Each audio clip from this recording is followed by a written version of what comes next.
Hello, everyone. Happy Sunday. I'm Steve. Mark's at work, and this is Smokey Steve and Mark. Either welcome or welcome back. The end of the weekend. Slipped back into some underwear earlier today. So, happens once a week, so it goes. So, today, for something a little different than a normal, talk or vlog or coffee talk or anything like that, I would just wanted to fill you guys in. And I've done this, I think, once or twice before. The top five channels that I'm watching at the moment, that I'm frequently watching. They're like in my search automatically. They just come up and I check on them probably once a day, sometimes more than once a day. Some of these channels I've mentioned before, probably. Some of them I watch because I enjoy them. Some of them I watch because they have train wreck appeal. Some are, educational purposes, I guess you would say. So, um, these are in no particular order again, and I know people are going to have probably mixed feelings about any one of these, and that's okay. That's what a comment section is for. So that's all right. So I'll start going down from 1 to 5, and then I have some honorable mentions because I felt like I left people out. So, number one, again, no particular order, I have LifebyJen. Now, I've watched Jen since Jen had 600 or so subscribers, I think. And then she got a really big pop. She did a video, what a morbidly obese woman really eats in a day. And it wasn't like a mukbang, and it wasn't like a food overeating glorification type video. It was just modest, you eat a little more. It was like a sort of a overeating video of what I ate today. And now it hit like 1 million views real quick, and then her numbers jumped up kind of fast. I think she has like 20,000 subscribers. She's doing Vlogtober at the moment. She's also on keto, and from her reporting, she's doing quite well. She's a larger woman. Weight loss is more than probably 75% of the content on her channel. But she is losing weight at the moment. There was a bit of mistrust maybe 6 months to a year ago on her channel because she said she was doing well and then came clean after the fact that she had been binging, and it broke a little trust with some people, but she was been trying to earn that back with daily weigh-ins and stuff like that. I find her to be a sweet person. And I think she watches our videos too, because again, we were small channels at the same time. So I like LifebyJen. Let's see. Number two, late night alone. Now, this isn't just good for Halloween. It's also good just for people who like spooky stuff. I'm not sure how they skirt copyright with this at all, but the spooky B-level paranormal type shows. Some of these are, I think, Canadian. Some of them are American. Scariest Night of My Life, Paranormal Survivor, A Haunting, The Haunted, shows like that, and it's the most recent season. And some of the shows have ads and some of them don't. Once in a while it'll stop in the middle and there'll be an ad, but then most of the time there's not. I like those spooky shows. Mark and I watch a spooky show a night before we go to bed, and usually we'll stick with the classics, like things we've seen before. Uh, Trying to think. Like, we've looked at Netflix and a couple other places for spooky shows, and there's some good original series, and there's some old Twilight Zones and stuff like that. And then Amazon has some of their own too. But Late Night Alone is easy. The content's right there. And we're talking about YouTube. So that's my other YouTube.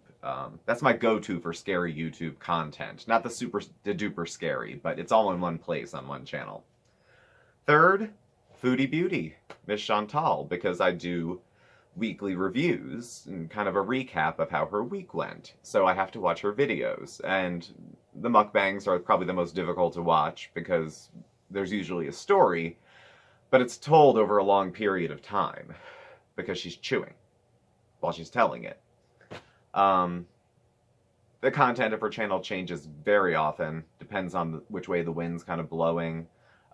She confesses to being wishy-washy, and she'll go back and forth. Usually all roads lead back to mukbangs. That tends to be the way it goes. All roads lead back to content where she's eating food on camera. That's how her channel started. I think it's where she wishes it was all the time without negative feedback. She does get quite a bit of negative feedback. There's more than a few.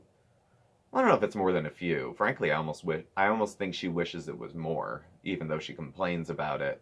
Um, Reaction channels that react to her videos, especially when there's like something particularly silly that she does or particularly controversial. Whether she does it on purpose or not, who's to say? But um, she gets reviews and reactions, and that's how I initially found her, was through a Zachary Michael reaction video. And then I went to her original content to be like, well, is he, pulling punches? Is he going too hard at her? Is she actually lying about something? And then I started to follow her directly, and then I started to have some thoughts of her on my own. So I watch her for coffee talk so I can make sure things are, you know, that I'm saying things that are close enough to true based on the original content that she has. Number 4, Yaba, the YouTube Underground. I know people have very strong feelings about her. I like her. I do. I don't find her going. I don't agree with every single solitary thing she said, or really, well, that goes for any human being I've ever met or watched in my life. So I think that's a good qualifier. I don't feel like she goes super hard at people. I think she does give credit where credit's due from time to time. As far as just a performer, I think she's funny as hell. I mean, I laugh out loud watching her reactions, and some of them are so good I can watch them twice and still laugh, So I am into her. I know she's like a channel on the rise. She had a good pop, and she's still growing now too. So that I dig. I like her videos because they're much more like they're professional, but they're not super professional. She's got the same thing a lot of reactors have. She has the box in the window, and she's looking at it, and she's talking to it, and she's got the mic. But there's something charming to me about reaction videos, kind of like Zachary Michaels. He's just in his house. There's no like massive studio behind him. So they're a little more humble, or even like Justine, and I like Yaba's for the same sort of reason. She's just like at home hanging out doing this between whatever else she's doing during the day. So I like that. I like her. The 5th, Cynthia and Thomas Beaumont. And I've continued to watch them. Mark and I and they had a falling out, which we've done a video on, which conspicuously continues to grow even though the video is quite old. A year old? 9 months old? I'm not sure how old exactly, but I didn't bring anything to drink. I'm getting cotton mouth. But at any rate, it's got like 2,500 views. And for a channel our size, and for how many videos we have that even have over 1,000 views, that's a lot for us. Her husband is Cynthia, and Tommy are a couple from New Jersey. And they're a May-December romance. Tommy's in his early 70s and Cynthia's in her late 40s. So they're about 25 years apart. They don't drive. Cynthia, I believe, considers herself to be disabled. I don't know if she is or isn't, whatever. Tommy actually has cancer at the moment. He has stage 3 esophageal cancer. And he's a slight man anyway. And now that he's sick, he's even more slight. And she's actually a rather tall woman. She's about 6'2". She has a bit of a curvature because she has scoliosis. So I asked them once in a live stream. This was early, before Mark and I were talking to them, and she had actually responded. She said she's 6 feet tall, but she'd be 6'2" if she could stand up straight. So they're an odd couple. That's what originally drew me to them, and I think Mark too, because Mark and I are an odd couple too. So that's why we like them. So again, we did have a falling out, but I still cared about how they were doing, particularly Tommy, because he was sick. He had just been diagnosed with cancer right when Mark and they stopped communicating at all.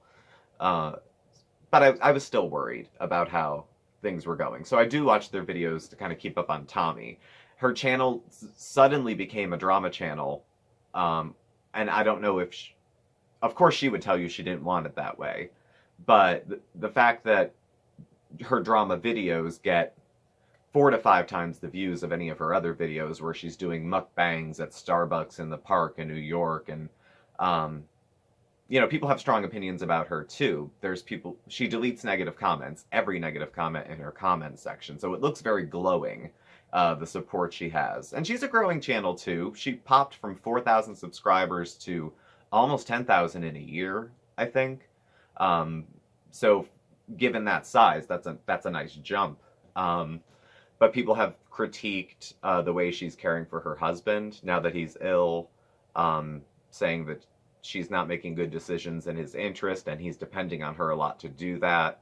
I am not the power of attorney caretaker for Mark. I don't know what it would be like to be in her position to have to make those decisions. And again, people have very strong feelings about that whole situation. But as far as their channel goes, I don't like the drama videos because I think it's a lot of baseless accusations back and forth and crap, and some of it's for attention and a lot of it's exaggerated. But as far as her cooking videos or the other stuff, I don't like her mukbangs. I think she's trying to get in on the mukbanging. All of a sudden, her videos have very tight shots of her eating.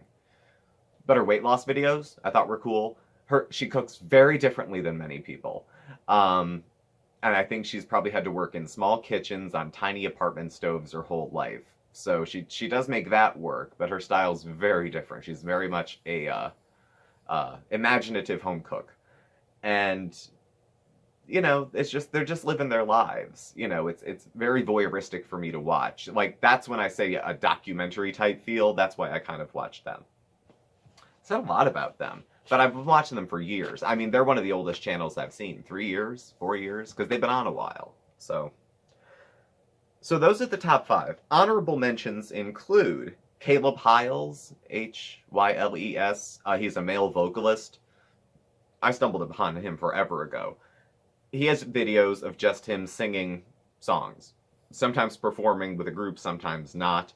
And it was the wide variety of songs. He was singing covers. I don't know if there's originals in there, but there's like covers from Disney movies, pop song covers, heavy metal covers. He must have a 6-octave range, or like not super high, but like maybe think like Adam Lambert, something like that, but he's got a much lower register too, so he can sing like Chandelier by Sia, and it doesn't seem hard. Things like that. So, or the theme from Frozen, that Let It Go, like he just blew through like it was no big deal. So his voice is pretty impressive. So I'll put him on sometimes at work in the background on Play All and just keep it in my ear. Simply Sarah, it's cooking channel, about 150. Oh, Caleb Hyles is like 1 million subscribers too. So he's popular somewhere. Simply Sarah Kitchen, it's cooking channel, about 130,000, and it's pretty much just cooking videos. Her newer content I'm not digging. I kind of go back about 2 years because she was doing a lot of cooking on live streams, and I usually watch those videos on the TV, and I don't know, commenting on a live stream while somebody's cooking, because the person cooking's probably not watching the stream. It's a lot, it doesn't interest me. But her old school cooking videos were like 3 minutes long, full recipe, a lot of quick edits. I mean, there would have to be, I don't know how many cuts. I don't know how many cuts would be in that one specific video, but it's a lot. But it seems to work. It doesn't feel like robotic. It doesn't, like a strobe. They're just done very well. I mean, she'll make a recipe for like mac and cheese, and in 4 minutes it's done start to finish, and you don't feel like you missed out on the ingredients. She gives proportions. She mentions substitutions. She has kind of, I think she's in Kentucky, close to the Ohio, Kentucky, Indiana, somewhere in West Virginia, somewhere in that cut. She's got a cute accent too. I like it. And then the last one's Michael Jevons. He's out of Britain, somewhere, the UK. And it ties in with my love affair with infomercials. He has a playlist, or maybe it was the name of the channel at one point, Infomercialism, and he would try out products from different infomercials. And it was like 6 years ago up to the recent, and it was, my favorite products. And he has a love-hate relationship with Kathy Mitchell over dump dinners and dump desserts, which he was making. And some were fails and some were good, but, just funny. I just think he's very funny. So, I'll watch him. He's another one, put it on in the background, and then, listen to it, take a nap, wake up. He's just funny. He's kind of goober cute too, in like a, you know, in like a geeky sort of way. He's cuter than Pete's. So those are the folks that I'm watching. Those are the channels I'm watching. Again, preference, it's a matter of taste. You know, I don't think it is immoral to watch one channel over another. I think it's a matter of who you like. At any given time, I could stop watching a channel too, or start watching another one. So people give good suggestions too. Like you'll put out content. As a creator, it's cool because you put out content and people will say, if you like talking about this or you're interested in this a little more, I recommend this person. And then you get pointed in a few different directions. So that's kind of actually a nice part about being a creator, is that you get feedback all over the place too. So any suggestions, feel free to leave below. Again, if you have any comments, one way or another, but any of the folks I had mentioned, the comment section is for that. But that's who I'm watching. So feel free to check them out if you like. Again, these are subject to change. This is who I'm watching now. If I did another who I'm watching in 6 months, probably be a little bit different. So thank you for watching me. Please subscribe, hit the like button. You can follow Mark and I on Facebook at SmokeySteveAndMarc or on Instagram at SmokeySteveAndMarc.